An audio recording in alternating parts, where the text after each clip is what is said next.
What I say is that one of the most common New Year's resolutions that folks have is to get on top of their finances. And that doesn't just mean making a budget. It also means dodging end-of-year scams and schemes that are out there trying to swindle you out of your money. We've got some help for that. Joining us to help us end the year with our money in our pockets with some fraud resolutions for the new year is Brad Fritzhand, CEO of Approved, a company that verifies online sellers.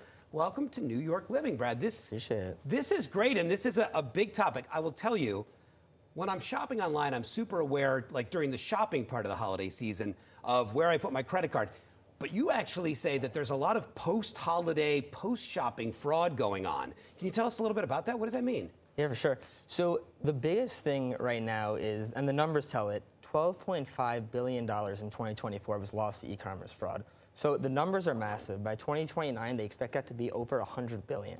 So crazy. The holiday season, we're coming to an end, but they say 82% of Americans receive a scam attempt. So online, you have these places where you put your credit cards, but the biggest thing now is phone calls, impersonations, where you get a call claiming to be a bank or an online company claiming that you put your credit card in, and they'll tell you, you know, you need to go to this website, put your information, and that's where they're really going to get that personal information and do real harm with it. Boy, wow. All right, so you're going to help us start 2026 out on the right foot. You're going to give us your 5 resolutions to avoid fraud in the new year. First of all, let's talk about bank and credit card statements. What should we be doing with those? You get your bank. If you don't get it electronically, you're getting this paper copy. What should be done with that when I'm done with it?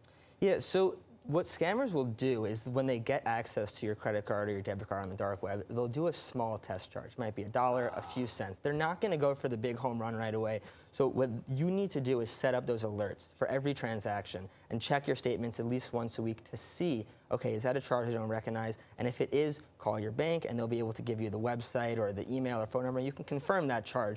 And what that in turn does is it allows you to know, was this you? Because you have to understand too, we put our credit cards online for a subscription. So everywhere. Small charges are common. We get those, but we need to make sure that if you don't recognize it, you at least double check. You got to flag it. Okay, next up, passwords. What should we be doing with our passwords? I know this is for you, Mom. Okay, because my mom has one password. She uses it for everything. So on Google and Apple phones, when you put in make a new account, it will say if your password's been exposed to a data breach. Now, right. If that happens, do not put that password, because that means that that account and that email is linked to a password somewhere on the dark web where they can go and log into that account. And it's not just the site that you're on. It could be all your accounts. A lot of people use the same passwords for a lot of sites. Yeah, I know some people are guilty of that. All right, next up, old checking accounts. Sorry, not checking accounts, but like checking on your old accounts. What does that mean? So back to the point of exposed data. A lot of accounts, you have it, you add your credit card in, and you don't use it for a year or 2 years. But those accounts, when people get that data, you don't even know it's being exposed and people are checking into it. So all that personal information is there. So if you have an account that you don't use for a year, if you're not going to delete the account, at least remove the credit card, remove your personal information.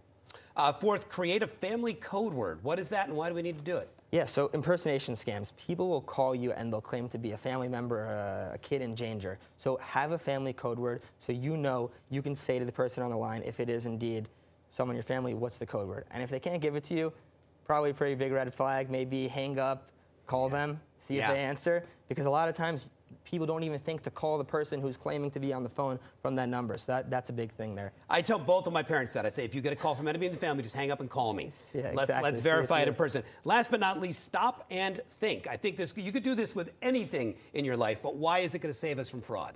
Yeah, I mean, it's as simple as just stop and think. If it doesn't make sense, it probably isn't real. But more importantly, you gotta just stop, think, hang up the phone and say, you know, I'll call you right back. Check, verify the source. If you can't verify the source, something's up. All right, Brad, thank you so much. We're going to put them all up on screen again. These resolutions, they're really important. Brad, thank you so much for joining us and for helping keep us safe as we go into 2026. And happy holidays.